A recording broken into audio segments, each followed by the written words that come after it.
Hey there folks, Graham here and welcome to the channel. Today we're looking at the DCO-106 VST from Cherry Audio. I'm going to give you a quick overview, an in-depth tutorial, plus a demo of many of the presets. So without further ado, let's dive straight in.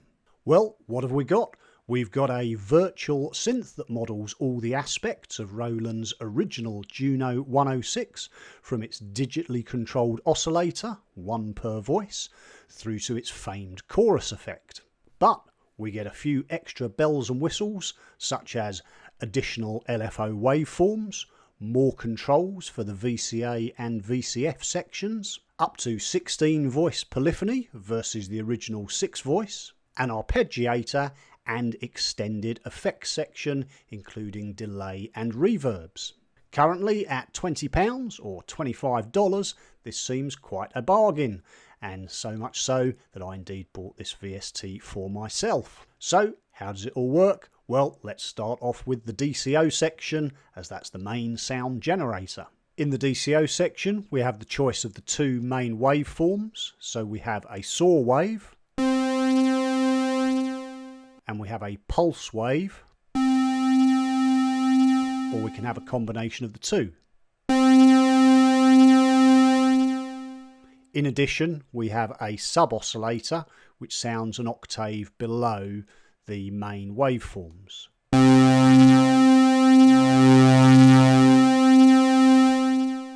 There's also a white noise generator, so if I bring that in,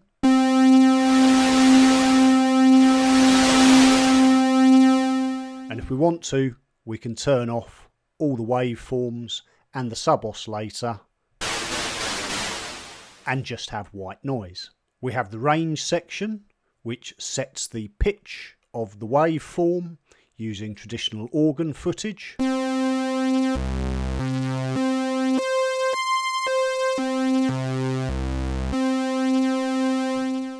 We then have the pulse width slider that I'm moving up and down that combines with the manual, envelope and LFO switch, all of which affect the pulse waveform.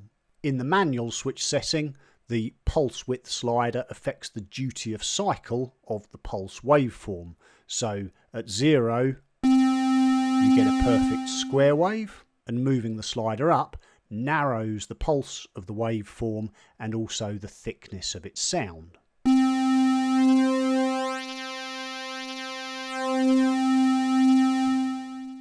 The envelope switch causes the pulse width to be modulated by the envelope generator here over on the right. So what I've done is I've set the attack on the envelope generator to about half, and I've set the pulse width to high. So what will happen is when I press the key, we'll start with a square wave, and as the attack comes in, it will transpose to a sort of a more thinner pulse width.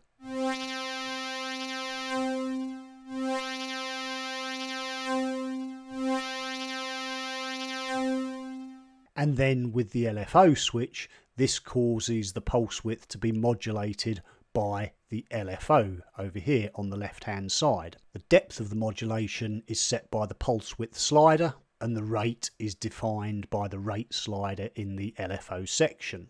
So for example, if I move the pulse width to about halfway and the rate to again halfway, I get this sort of effect. And if I move the pulse width slider up and down, you'll see how that impacts the modulation.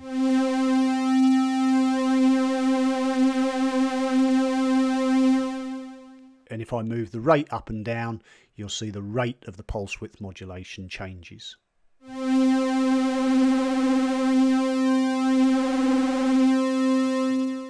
Finally, there's an LFO slider which affects the depth of the modulation from the inbuilt LFO. So here I've chosen a saw wave, I've set the LFO rate to relatively high, and as I play the note and bring in the LFO, you'll see the amount of LFO modulation increase.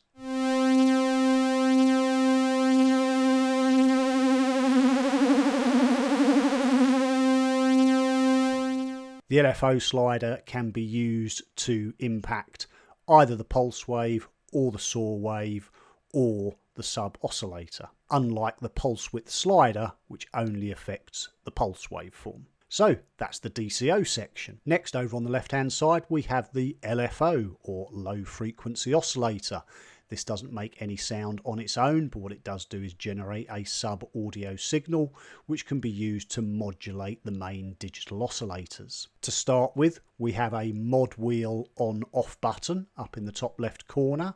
Simply, if this mod wheel switches on, you can use the modulation wheel on a MIDI controller or hardware keyboard to control the sliders. And with this button turned off, you can control the sliders using your mouse and they will impact the sound. Next up, we then have 6 different waveforms that we can use for modulation purposes. To demonstrate this, I've set the LFO rate to quite high, and also I've set the depth of the LFO relatively high as well in the DCO section that we looked at earlier. First up, we have a triangle LFO waveform. Then we have 2 ramped sawtooth waveforms. First of all, a rising.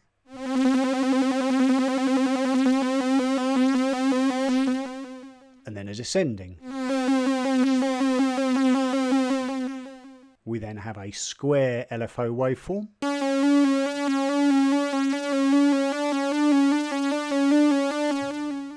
A random waveform, sometimes called sample and hold.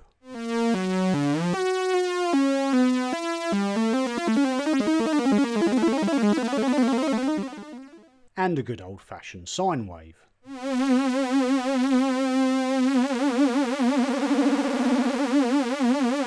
There's then a delay slider, which effectively delays the onset of the modulation. So if I put it up to half, effectively what we'll get is we'll get a plain saw wave to start with, and then shortly afterwards the modulation will come in.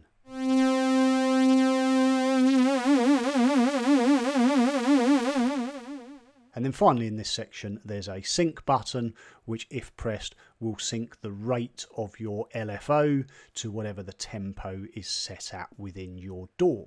Next up is the high pass filter. This just effectively removes low frequencies as you increase its setting. So if I play a note,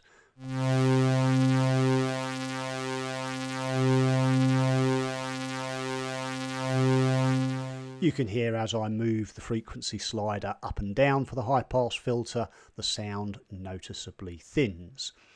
This high pass filter is applied to all of the waveforms, the saw waveform, the pulse waveform and the sub-oscillator. Moving on, we have the VCF section with the standard frequency and resonance filters.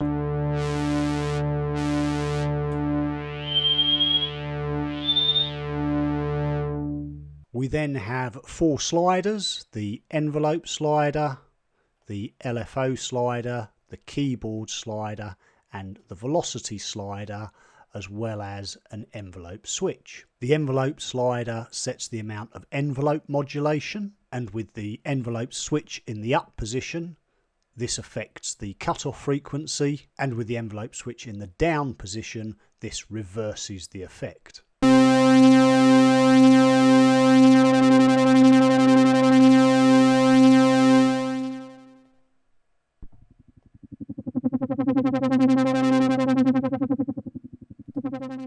The LFO slider is used to modulate the cutoff frequency using the LFO section that we looked at earlier. So if I set the LFO rate to about a medium setting and then set the LFO frequency to high in the VCF section, I get this. And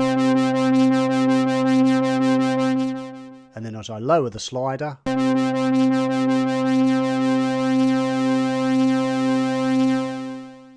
the effect of the VCF LFO is reduced. The keyboard slider is a feature seen on many other synthesizers, and increasing this slider causes the cutoff frequency to increase as the pitch of notes increases. And finally, the velocity slider allows the keyboard velocity to control the cutoff frequency.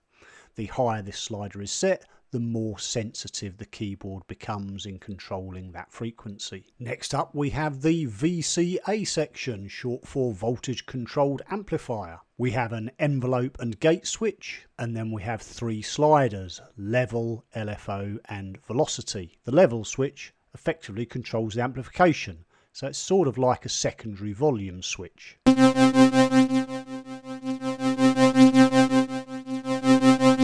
The LFO slider applies modulation to the volume using the LFO section that we talked about earlier. So if I've got the rate set to high and I start to play a note and then increase the slider, you'll hear the modulation of the volume coming in.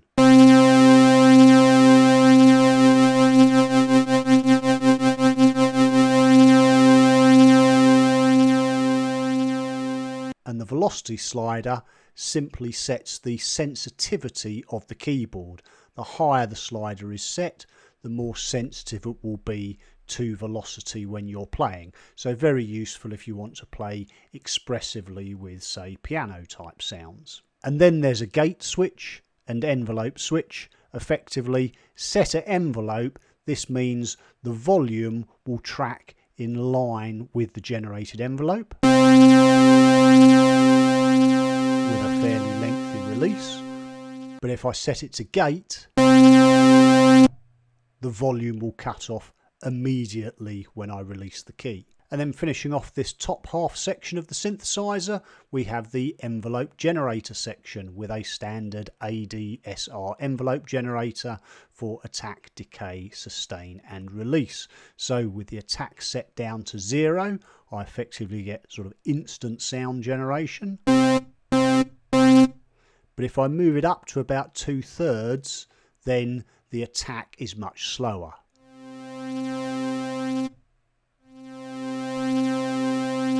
The other sliders function exactly as any other ADSR envelope generator. So for example, with the release set to 0, the sound stops immediately I release a key.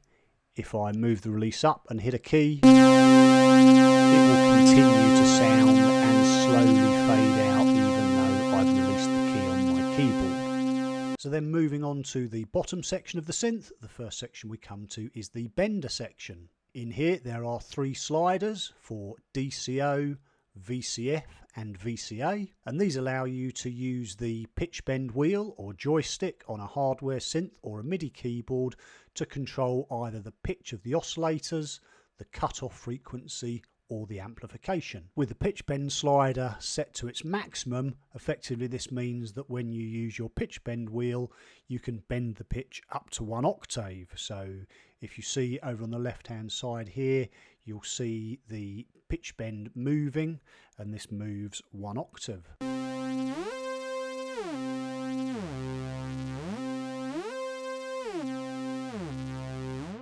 If I reduce the level of this slider down to say about 1/4 of the way, as you'll see, that's like 2.5 semitones, so I don't get as much pitch bend.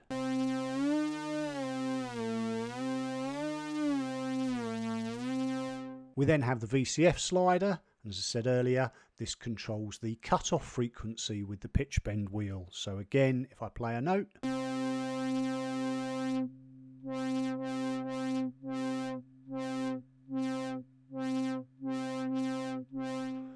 I can affect the cutoff frequency. And with the VCA slider, I can affect the amplification using the pitch bend wheel.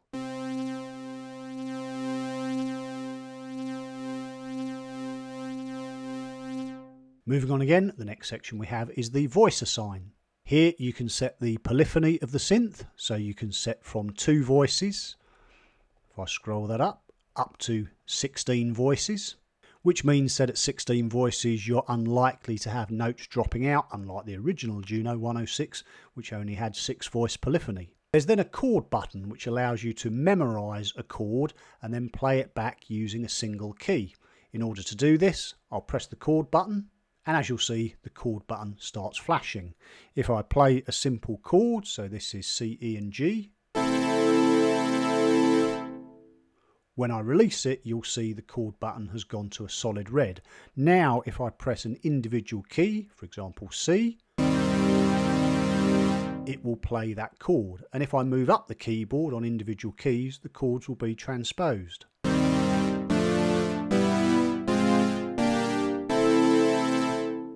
That's the chord function.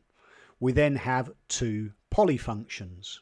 The first, poly 1, is just the standard polyphonic setting and will play as many voices as you have chosen in the number of voices that we looked at a second ago. The poly 2 setting is a specific polyphonic mode that should be used if you want to use the portamento function whilst you're playing polyphonically. Next to this is then the mono button, which does exactly what it says. If you click on mono, you will only be able to play monophonically. So if I hold down a C and then try to play an E,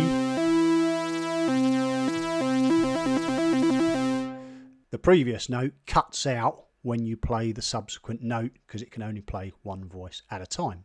The unison mode is also monophonic, but instead of being one voice for one note, you can stack voices against one note. For example, this is two notes stacked together on one note, for example. But if I move that up to 16 voices, I get 16 voices stacked when I press one key. So you get a much bigger, wider, fatter sound. Connected to this is the detune knob, and what this does is detunes all of those stacked voices, spreading them all out slightly so you can get effectively like a super saw effect.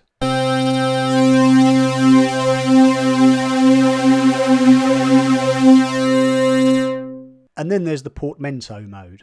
When you use this, specifically say with mono, what happens is when you press a key, when you press the next key, the pitch will slowly rise up to meet that next pitch that you've played.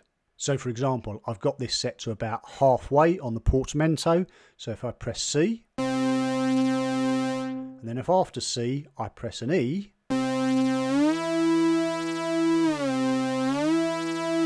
you'll see that the sound rises up to meet the next note or descends back down to meet the next note. So that's the voice assign section. Moving on, we've got the arpeggio. The arpeggio is quite a simple affair. We've got an on-off button to either activate or deactivate the arpeggiator. We've got a hold button. So if you trigger an arpeggio, when you release your fingers from the keys, the arpeggio will continue to play. And we've got a sync button, which sets or syncs the rate of the arpeggio. Without the sync button on, you can set the rate using the slider. With the sync button on, the rate becomes a divider for 8/8, 16ths, quarters, synced to the tempo of your DAW. We then have 4 arpeggio patterns, an up, a down, an up and down, and a random. So I'll just play a simple little arpeggio and you can see how these work. So first of all, up, down,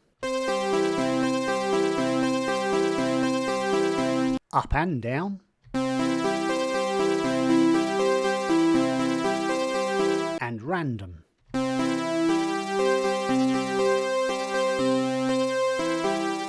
In addition to the arpeggio patterns, there's then a range. So if I put it on a simple up and I leave it at 1, effectively the arpeggio just plays over the 1 octave. If I set it on 2, it extends over 2 octaves. If I set it to 3, it extends over 3 octaves.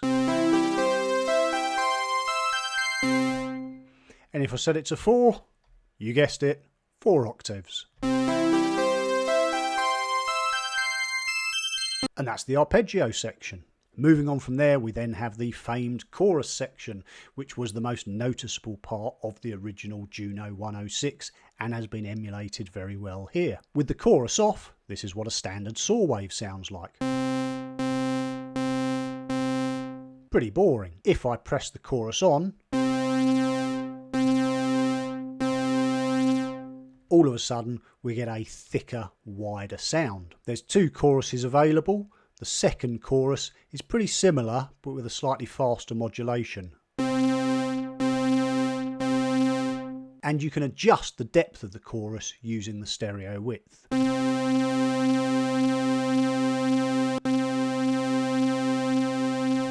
Next we have the delay, which effectively has a simple on-off button to activate or deactivate the delay, the number of milliseconds of the delay, and a sync button, which, like the arpeggiator, if you press the sync button, it will sync to your DAW tempo, and the slider then becomes a divider into quarters, eighths and sixteenths rather than a timer in terms of milliseconds. So if I turn the delay on and I've got it synced with my DAW and set to half a beat, if I play a note, what I'll get is I'll play the note, and then when I release it, I'll get effectively an echo of that note half a beat later. And I just get the one repeat. The feedback then creates a feedback loop which enables further repeats.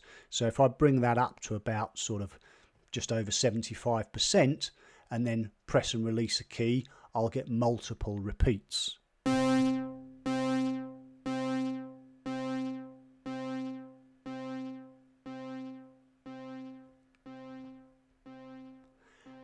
And then the dampness slider attenuates the high frequencies. So if I turn this all the way up, what you'll find is when I press the initial note, it'll have its full frequency, but the sort of the delay echoes after that will have their frequencies cut and will be slightly duller to give a more realistic delay. So here's once again without the dampener on. And now here's with the dampener to about 67%. As you'll hear, there's a noticeable difference in the cutoff as the notes repeat. And then next to that, we've got the mix slider between wet and dry. Set to dry, you won't hear any of the delay effects. Set to wet, you'll hear the full overblown effect. Normally somewhere about 50% in the middle is a good starting point to get your delay effects right. And then next to the delay, we have the reverb. Again, a simple on-off switch to activate the reverb. We have three types of reverb: room, plate and hall. And then we have a decay slider, which determines the amount of reverb. We have a damp slider, very much like the delay, that attenuates the high frequencies. And again, we have our wet-dry mix. Set to dry, you'll hear no reverb. Set to wet, you'll hear the full reverb.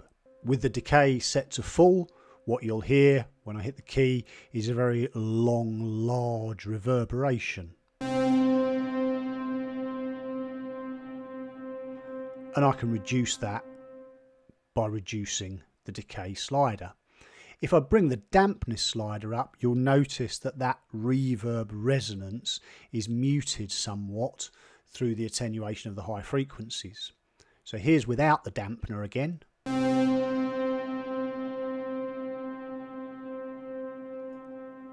And here's with the dampener.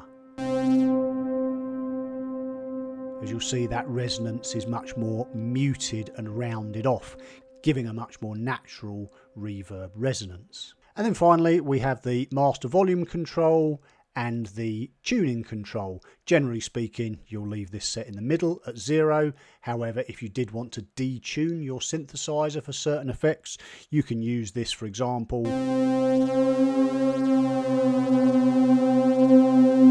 You can use this to detune to get that sort of drifting analog sound if you wanted to, or if you had two synthesizers and you wanted one slightly detuned from the other to give a certain effect, you can do that here.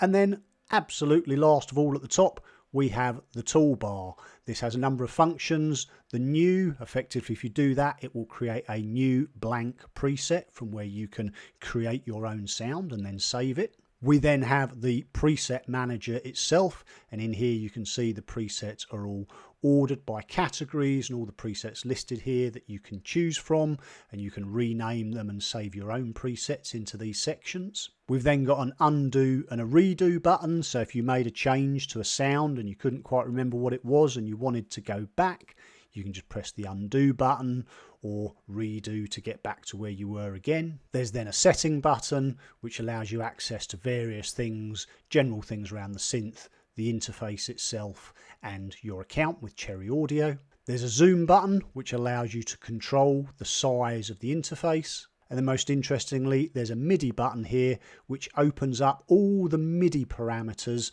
that you can automate or link to your MIDI controller or hardware keyboard. So for example, if you want to use the sliders or rotary encoders on a hardware keyboard, you can use them to control various parameters on the DCO-106, such as frequency, resonance, envelope amount, etc. You can also within here even set the curve as to how those controls respond when used with the DCO-106.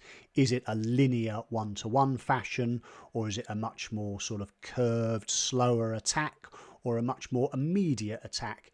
You can change all of those using the curve. Then there's a MIDI panic button. Normally this is when things freeze. If you hit that, hopefully it'll unfreeze things. A QWERTY keyboard control, which as you can see here, brings up the ability to control the synth just using a typewriter keyboard. And then a help button, which if you click on that, effectively that just opens up the Cherry Audio website and gives you access to the DCO-106 manual. So that is the Cherry Audio DCO-106 in its entirety, how every button, every slider, every knob works, and I hope this has been very useful to you. As I say, this isn't a review per se of the Cherry Audio synth. This is more of a complete guide to how to use it for those that have bought it, or for those who are interested in their next VST purchase and want to know what this synth is capable of before they buy it. Now, what I'm going to finish this video off with is a run through a selection of presets so you can hear exactly what this synth is capable of. But before we do that, if you have enjoyed this video, then please remember to like, subscribe and ring that bell, as it really does help me to produce further videos like these for you. And if you've got any comments or questions on anything which is in this video, then please feel free to leave them in the usual place down below, and I shall get back to you as quickly as I can. But for now, let's hear a few of those presets.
So there's a quick selection of presets, and hopefully that gives you a good idea of the sort of sounds that this synth is capable of. Once again, thank you for watching. I hope you've enjoyed this video. If you have, again, please feel free to like, subscribe and ring that bell, because it really does, as I say, help me to continue make content like this for you in the future. But for now, I've been Graham. You've been watching Splooty Vision. Take care and catch you later.